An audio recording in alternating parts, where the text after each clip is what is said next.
Welcome to Faithfully Growing with Tim Fortescue, a podcast with insights and meditations looking through the internal family systems or IFS lens. I'm your host, Tim Fortescue, a certified coach and trained IFS practitioner, walking alongside of you in your personal and spiritual development. I get passionate about helping you clarify your vision and values as we all increase self-awareness and self-compassion. I encourage you, if you haven't already and would like to, follow me on Insight Timer or join my Facebook group, Faith and IFS, to continue the conversation. You can also find more about me and my coaching practice on my website, faithfullygrowing.com. But I'm grateful to you and to all your parts for your courage in meeting me here today.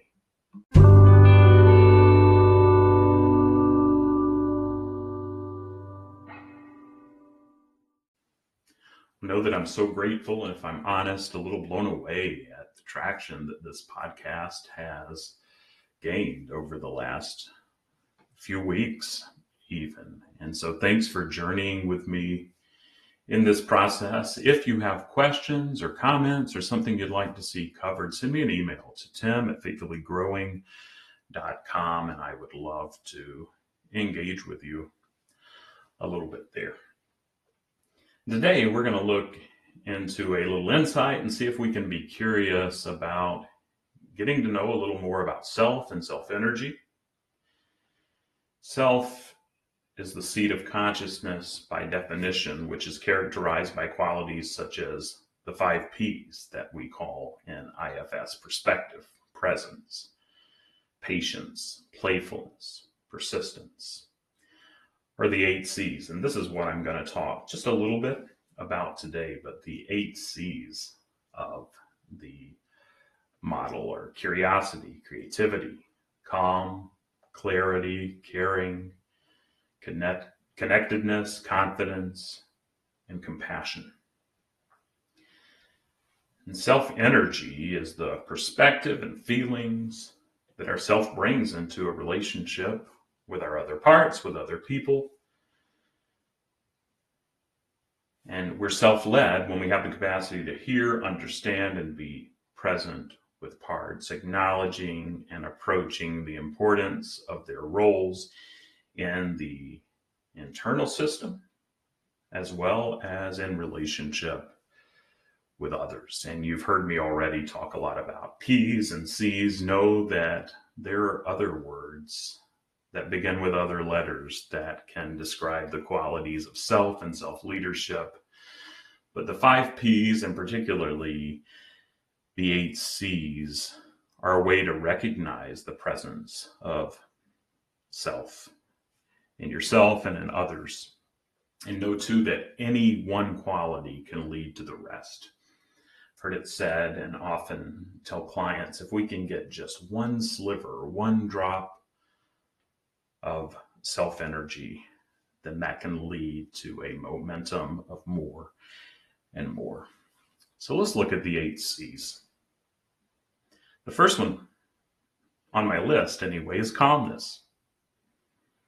Being centered and able to maintain a physical groundedness in the face of stressful situations or parts, having a calming presence with other people, and experiencing a spacious, peaceful, quiet inside. Curiosity, being genuinely open and curious about why other parts or other people are reacting as they do. Instead of becoming upset, we can have an absence of agenda to change, and just wanting to genuinely be curious and to understand. I found in my own work and in work with others, if I can stay curious, then that can lead to many insights and stories and revelations that my system and the system of others is trying to help me understand, help me to hear. Compassion, seeing beyond others' angry or reactive parts and recognizing the fear or pain behind them. feeling caring for another who's suffering, and a desire to help without being overwhelmed by their pain. Number 4, confidence. Trusting that even if you've made mistakes, there's an abiding knowledge that your truest self holds goodness and worth. Internally, self trusts its competence, even when parts of ourselves or other people may be angry or distrustful. Self-confidence involves relating to parts and people in ways that are healing and effective. Courage. Approaching formerly feared parts or situations and respond more consciously. And this may mean standing up to injustice while also speaking for our own extreme parts and apologizing for the negative impact and the hurt that we may have caused to others. That requires courage. And clarity. Maintaining a clear, undistorted view of situations and parts with an absence of projections of our own parts and own insights onto others. Then 2 more that I'm going to share. Connectedness, feeling a sense of connection with all parts and other people, or even a desire to connect or reconnect. Recognizing that all life is connected and that the sense of separateness is really an illusion. And then finally, creativity. Being free to realize creative potential and to enjoy exploring new things. Encouraging those more protective parts to relax and allow other parts to express themselves unencumbered by burdens of fear, worthlessness, or shame. In a nutshell, self describes the essence of you. Underneath all of your protective and defensive adaptations and strategies, self is you and me when we first came into the world. The self is the only inner entity that's fully equipped to lead the internal family. The concept of self can be framed in many different ways. Maybe you like the word Buddha, nature. Maybe you like true self, core, or essence. You can have many words for that, but pick the word that resonates with you and your background and your system, and be aware of those triggers that may come up, and see if those trailheads may have something to teach us. From a Christian perspective, I like to think of self as my beloved self, the beloved child of God that I was created to be, me and something bigger than myself in synergy at work. And with that, I'm going to close with a story along those lines. And if this triggers you, just make this word self your own. But Henry Nouwen is an author that I have respected, and his writings have given me and my system a lot of healing. And in his book, Life of the Beloved, he shares a story of a weekly prayer service that he led at a home for those who had, many of them, cognitive disabilities. And prior to the weekly prayer service, as he was getting ready, Janet, a young lady who had some cognitive disabilities, came up to him and said, "I want a blessing." And Nouwen, being Catholic, did something like the sign of the cross or mentioned Father, Son, and Holy Spirit.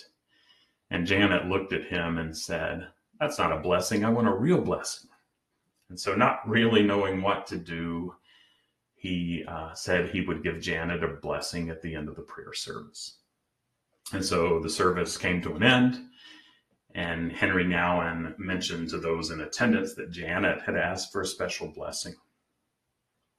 And not really knowing what to do, he invited Janet up, and she embraced him. And he's wearing a big flowy white robe, and just the vestments, just as Henry hugged her back, she was just enveloped in those vestments. And here is the blessing that Henry Nouwen said to Janet. And I want to share this blessing with those of you who are listening, may need some encouragement today. Nouwen said, Janet, I want you to know that you're God's beloved daughter. You're precious in God's eyes. Your beautiful smile, your kindness to the people in your house, and all the good things you do show us that you're such a beautiful human being. And I know that you feel a little low some days and that there's sadness in your heart sometimes, but I want you to remember who you are. A very special person, deeply loved by God and all the people who are here with you.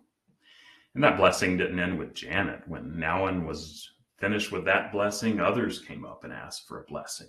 And one of the 20-year-old assistants said, oh, I want a blessing. And one after the other, each person was able to hear who they were at their core, hear of their belovedness, of their self.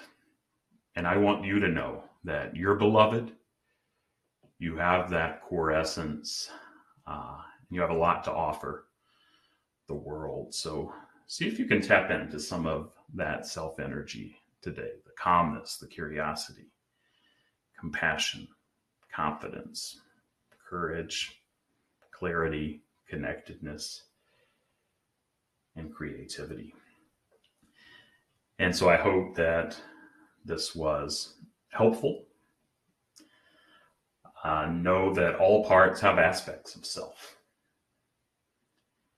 And when they're unburdened, those unburdened places can be filled with other characteristics like the playfulness and the persistence and the calmness and curiosity and joy and graciousness and whatever you want to fill there, among other things. But know you're loved.